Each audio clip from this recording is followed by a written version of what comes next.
She took everything. The house, the cars, the bank accounts, half of everything we built together. But what she didn't know, what she never saw coming, was that I'd hidden the most valuable pieces of my life right in plain sight. When she walked out the door, she thought she won. But the truth is, I was just getting started. My name is Ethan, and I'm 35 years old. And this is how I turned nothing into everything. I never imagined that the woman I once loved could take everything from me and still leave me feeling like she didn't see the full picture. When the divorce papers landed on my desk, the shock hit me like a freight train. Half my assets gone, split down the middle like some cruel, calculated math problem. The house, the cars, the savings. Half of it hers now, no questions asked. But what she didn't know, what she never suspected, was that I had hidden the most valuable parts of my life right in plain sight. I wasn't just some fool walking away empty-handed. My name's Ethan. I'm 35 years old, and this is the story of how I was almost left with nothing, and how I turned the tables when I realized the game was far from over. The day she left was colder than I expected. Not just the weather, but the way she walked out the door like it was the final act in a play we'd both been pretending to enjoy. I remember sitting on the couch, the silence pressing down on me, the quiet dread settling into my bones. Our marriage wasn't perfect, far from it, but I'd never thought it would end like this. The fights, the cold shoulders, the growing distance, all of it was building to something I hadn't seen coming. When the lawyer handed me the settlement, the numbers felt like a punch to the gut. Half my world gone overnight. And just like that, I was supposed to start over. But deep down, I knew there was more to this story. Because in every relationship, there are things you don't see coming. And in mine, those things were hidden beneath the surface, tucked away where no one would look. I remembered the old safe in my study, something I'd installed years ago, not because I thought I'd ever need it, but because some instincts don't. The safe wasn't listed on any documents, not part of any joint asset. It was my secret. Inside that safe were things I never imagined I'd need, the keys to my future, the lifeline I would rely on when everything else was gone. That night, after she'd taken half of what I thought was everything, I sat down and opened that safe. It wasn't just money or documents. It was proof that what really mattered was never the flashy assets, the cars, or the house. It was what she never saw, the investments I'd quietly made, the intellectual property I'd developed in secret, the businesses I'd started on the side. Those things were mine, untouched. Untouched because she never thought to look, and that's when I realized the real fight wasn't over. In fact, it was just beginning. The days after the divorce papers were signed felt like wading through a fog. Everyone around me expected me to be broken, defeated. Maybe I was for a moment. But deep inside, there was a spark, something that refused to die. I wasn't going to be the guy who lost everything just because the surface showed it. Most people think a divorce is about splitting assets evenly, about dividing what's visible. But the truth is, what's visible is just the tip of the iceberg. Underneath there are layers, some hidden so well that even the closest partners don't see them coming. I started sorting through what was left, making sense of the chaos. The house was hers now, the cars too. The joint accounts were drained. But the safe, the one thing she never touched, was still mine. And inside it was more than I could have hoped. There were contracts, patents, investment portfolios, and legal documents for businesses I'd been building quietly for years. Businesses that were worth far more than any house or car. Projects I'd kept secret because I wasn't sure if they'd work, or if I wanted to share that part of me. That was my secret weapon. While she took the obvious, I still held the foundation of my future in my hands. But it wasn't just about money or assets. It was about identity, about who I was beyond the marriage, beyond the loss. I realized that I'd spent so much time defining myself by what I had with her. I forgot who I was without her. Reclaiming those hidden assets wasn't just about financial survival. It was about reclaiming my life. I began to reach out to the partners involved in those ventures, contacting lawyers and financial advisors to make sure everything was in order. Some were surprised I was still in the game. Some doubted me. But I was determined to prove them wrong. As I navigated this new world alone, I felt something else. Freedom. Freedom to rebuild, to focus on what I truly cared about, to create something that was 100% mine. But freedom came with a price. The legal battles were draining, the emotional toll was heavy, and the question that haunted me was simple. Could I really rise from this, or was I just fooling myself? I knew one thing for sure. This wasn't going to be easy. But I was ready for the fight, because sometimes losing everything on the surface is just the beginning of finding what really matters. It's one thing to have assets hidden away, tucked out of sight, but it's another thing entirely to use them. The world I had built. This parallel empire of investments, businesses, and intellectual property wasn't just about numbers or property. It was about control. Control over my future, control over what I could still create, and most importantly, control over the life I would rebuild after everything fell apart. As the legal proceedings dragged on, I realized I couldn't just wait for things to happen. I had to act. The more I sat there, the more it felt like the world was closing in on me.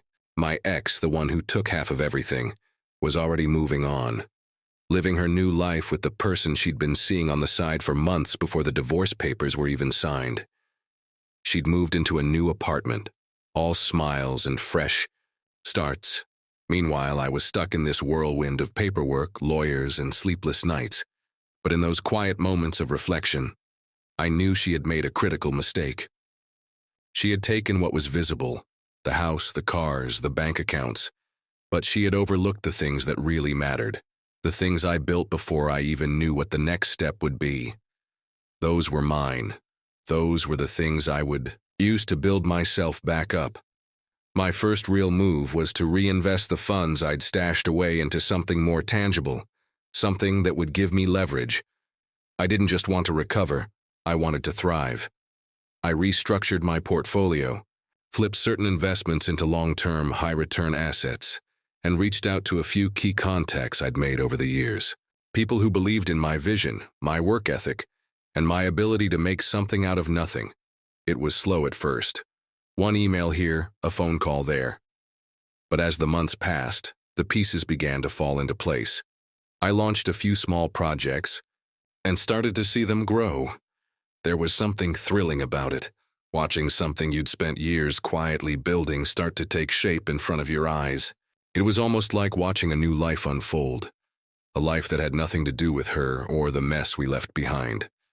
But of course, the battle was far from over. The moment she found out about some of the ventures I had kept hidden, she went straight to the lawyers. She claimed that I had concealed assets, fraudulently hidden them from her during the divorce proceedings. And for a moment, I thought it might all come crashing down again. My ex was relentless, and she wasn't going to let me get away without a fight. I braced myself for what was coming, the lawyers, the court dates, the accusations. The part of me that had been exhausted from months of fighting wondered if I was really ready to face all this again. But then I realized something. I wasn't the same person who had lost everything. I had been knocked down, sure, but I wasn't broken. Not anymore. I wasn't going to let her use my success against me. I wasn't going to let her strip away the only thing that truly mattered. The work I had done, the investments I had nurtured, the businesses I had quietly made my own. I fought back. It wasn't just about legal battles anymore. It was about making a statement, about proving that I had built something worthy of keeping, worthy of protecting. I had earned it, not with her, not in the shadow of her presence, but with my own sweat and blood. And that's something no lawyer, no court, no one could take from me. Fighting my ex in court wasn't just about the money. It wasn't even about proving that I was right. It was about reclaiming my dignity, my identity, the things that no one could touch or take away. But I also knew the battle was far from simple. The longer I spent fighting, the more I realized what this whole ordeal had cost me. It wasn't just the legal fees or the constant stress, it was the time. The time I could have spent building my future, focusing on the success I was starting to see. Instead, I was dragged into a war that seemed never-ending. The courtroom became a battleground, not just for assets, but for our lives. The lawyers played their part, but the more I saw her sitting there across from me with that look of cold determination in her eyes, the more I realized this wasn't personal to her anymore. It was a power play, a game to prove who could come out on top. I felt it, her quiet arrogance, her confidence that she would win. And yet, as much as it stung, I knew something she didn't. I had more than she could ever understand. She thought she took the best parts of my life, the house, the cars, the status symbols. But I knew those things were just distractions, and what I had, hidden in plain sight, would carry me far beyond the material things that once defined me. The battle escalated. The pressure built, and I started to feel the weight of it all. Late nights, sleepless days, phone calls with my lawyers where every word felt like it carried the weight of my entire future. There were moments when I thought about walking away, just accepting the losses and moving on. But then I'd think about everything I had worked for, everything I'd built, not just in terms of assets, but in terms of resilience, of finding strength in the darkest moments. And just when it felt like it might all collapse, something shifted. My lawyer called me one day with news that sent a jolt of adrenaline straight through me. "Ethan," he said, his voice steady but with a hint of excitement, "I've got news. We're going to win this. We've uncovered something in the paperwork from her side. A miscalculation, a flaw in the way they've been presenting their case. It wasn't just a small mistake. It was a crack in the foundation of the case she'd been building against me. The documents she had been using to claim that I had hidden assets, documents that she thought would be her victory, were incomplete. They didn't account for the businesses I'd kept separate, the investments I'd made years ago that she never even thought to investigate, the intellectual property and side ventures I'd been quietly developing. Everything was legally mine, and she had no claim to any of it. My ex had underestimated me. She thought she could play the victim, that the court would favor her, that her story of betrayal and loss would win over everyone. But she didn't realize that I had never been playing the same game. I had been playing my own game all along, one step ahead, always thinking about the future. The next few weeks were a whirlwind. The legal pressure finally began to lift, and we started turning the tide. She backed down. The assets I had hidden, legally hidden, carefully and strategically, became the final pieces that cemented my victory. The judge ruled in my favor, and my ex was left with a settlement that barely touched the wealth I had quietly protected. But even with the legal victory, there was no real sense of relief. It wasn't about the money anymore. It was about something deeper, something I couldn't explain to anyone who hadn't been through it. The victory was mine, but it came at a cost. My ex might have taken half of what was visible, but I had taken control of my own future, and that was worth more than any house or car. I walked out of that courtroom, not as the man I was when I walked in, but as someone stronger, someone who had found a deeper sense of who I was and what I could build, not just for myself, but for everything I had worked for in secret. I had won, and no one could take that away from me. The final papers were signed, the case officially closed, but the weight of it all didn't immediately lift. I sat in my new apartment, the one I moved into after the divorce, staring at the empty walls. For the first time in years, the silence didn't feel suffocating. It felt like freedom. Yet even with the victory in court, I couldn't shake the feeling that this was just the beginning of something bigger. This was no longer about revenge, about proving I could win. It was about rebuilding my life from the ground up. The first few weeks after the court decision were strange. People expected me to celebrate, to jump for joy, but I wasn't sure how to feel. Yes, I had regained control of my assets, my future, but I had lost a part of myself in this process. There was no going back to the man I was before, and honestly, I didn't want to be him again. This was my second chance to do things on my terms. I threw myself into my work. The businesses I'd built on the side were now starting to take off. The investments that had once seemed like small bets were starting to pay off big. It wasn't instant, but it was steady. Each day I got closer to what I had secretly known I could achieve all along: financial independence, freedom from the toxic shadows of my past life. I reconnected with old friends, the ones who had been there when I needed them most. The ones who had known me before the marriage, before the stress of living in someone else's expectations. It felt good to remember who I was outside of everything I had lost. And as I focused on the future, I realized something. What I had built in secret had always been a part of me. It wasn't about hiding it from her. It was about making sure I never relied on anyone but myself. I started to feel like I was finally myself again. The man who could make his own way, who could find success not by taking the easy route but by doing the work, by investing time, energy, and heart into something that mattered. The legal battle with my ex had been brutal, but it had also forced me to dig deep, to unearth the parts of me I had buried in the years of marriage.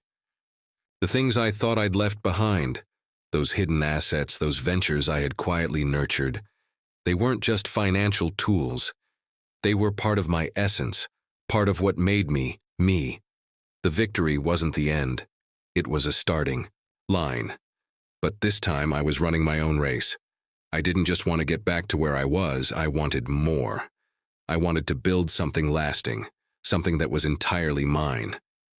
And so, I started planning my next big move, launching a new business, something that would change the way people looked at my industry. I had the resources, the knowledge, and the drive to do it, and I was determined to make it happen. I knew there would be challenges ahead. The scars of my past marriage would always be there, but now they were a part of the story I was writing. A story of resilience, of standing up and saying, "This is who I am, and this is what I will build." And when the day came, when everything was in place and I stood at the helm of something I had created, something that was truly mine, I knew one thing for certain. I had won. Not just against her, but against every doubt, every fear, every moment when I thought I wouldn't make it out. I was no longer the man who had lost everything. I was the man who had found himself again, rebuilt from the inside out, and was stronger than ever before. The months after I launched my new business were the hardest I'd ever worked in my life. Every morning felt like a test, every task a challenge. But there was a fire inside of me now, one that couldn't be extinguished no matter how hard the road got. It wasn't just about the business. It was about proving to myself that I could do this alone, that I could rise from the ashes of my past and build something even greater. I threw myself into the work with a focus that was almost obsessive. I built my team, nurtured partnerships, and poured my heart into every decision. The things that once scared me, failure, rejection, were now the very things that fueled me. I wasn't afraid to lose because I knew I had already lost it all once. And if I could survive that, I could survive anything. But as the business began to grow, as my hard work started to pay off, something unexpected happened. The success I was building didn't just change my bank account, it changed the way I saw the world. I saw myself in a new light. I wasn't just a man who had been betrayed by his ex-wife. I was a man who had transformed his pain into power. I'd walked away from that old life, from the mess of the divorce, from the woman who thought she could take it all. But what she didn't realize was that she'd only taken what looked valuable. On the surface, the real treasures, the real assets were the ones I had kept hidden all along. And now those treasures were what would allow me to live the life I had always dreamed of, on my terms. But success, as I was learning, came with its own set of challenges. People began to take notice of my rise. Some admired my work, some wanted to partner with me, but there were others who saw me as a threat. My ex wasn't the only one who underestimated me. In the business world, people would smile to your face while trying to take your ideas, your clients, your deals. I had to learn to trust no one. not without seeing their true intentions first. I was prepared for the sharks in the water, though. After all, I had already survived one storm. The business world was nothing compared to the emotional wreckage I'd been through. I knew how to keep my cool, how to fight when the stakes were high, and how to keep my eyes on the prize. Then, out of nowhere, she called. The last time I heard from my ex was months ago when the divorce was final. But now her voice on the other end of the phone was almost apologetic. "Ethan, I know we haven't spoken in a while," she said, her tone soft but nervous. "I've been hearing about your success, and I want to apologize. For everything. For how things ended." I was stunned. The woman who had once left me with nothing was now calling to apologize? I didn't know what to think. The anger I'd carried for so long was still there, but it wasn't as sharp as it used to be. Time had dulled the edge. Still, I couldn't help but wonder, "Why now?" she continued. "I never understood what you were building. I thought I could take it all, but I didn't see what you were really working toward. I'm proud of you. And I want to make things right." Her words hung in the air like a heavy fog. I wanted to believe her. Maybe part of me did. But the truth was, I had no interest in going back. I didn't need her approval. I didn't need her apology. What I needed was to keep moving forward, to keep building the life I had fought so hard to create. "I appreciate the apology," I said, my voice steady. "But I've moved on. I'm not the same person I was when we were together. I'm not the person who needs validation from you or anyone else." It wasn't about being cruel. It was about knowing my worth.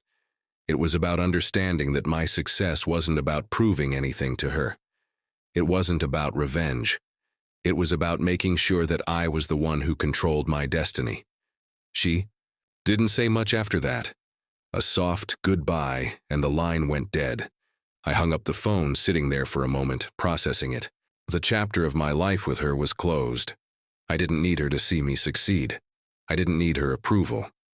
Because the truth was, I had already won. I'd won when I walked away and decided that my future would be built on my terms, not hers.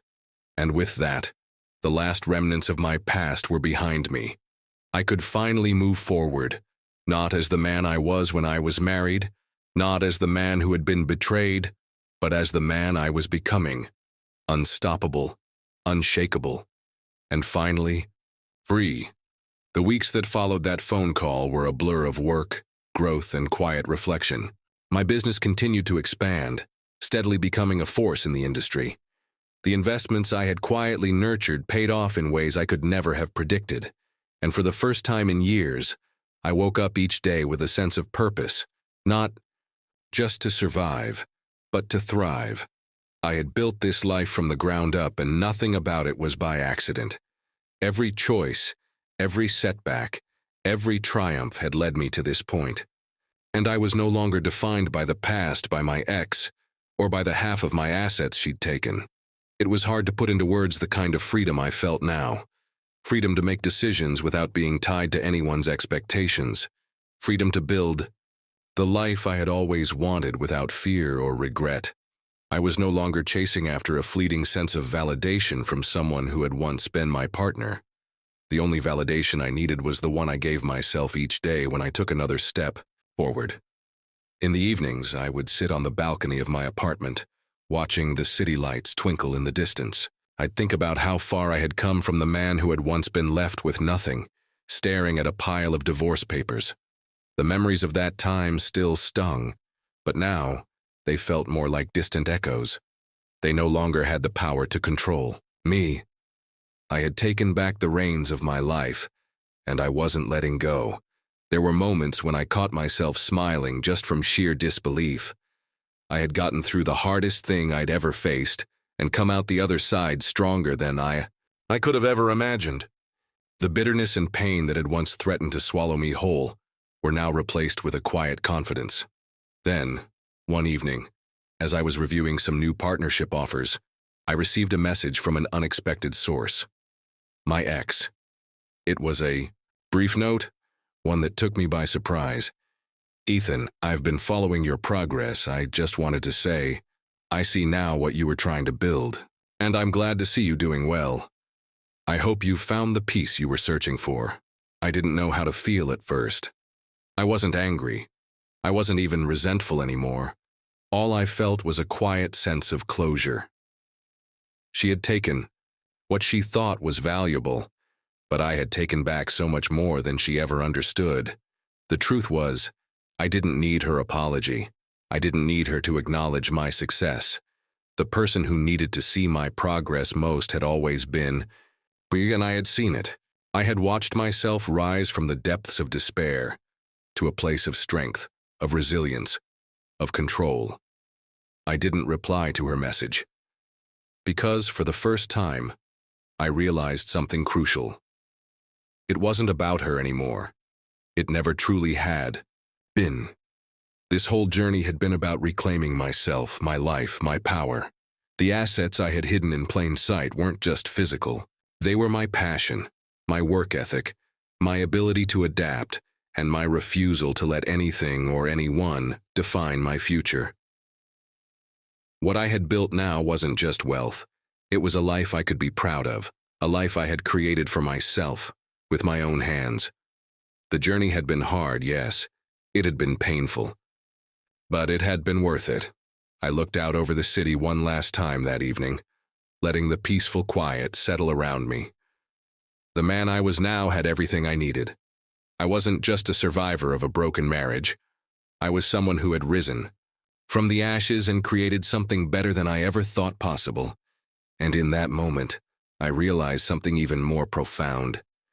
The true reward wasn't the assets I'd hidden away, or the business I had built.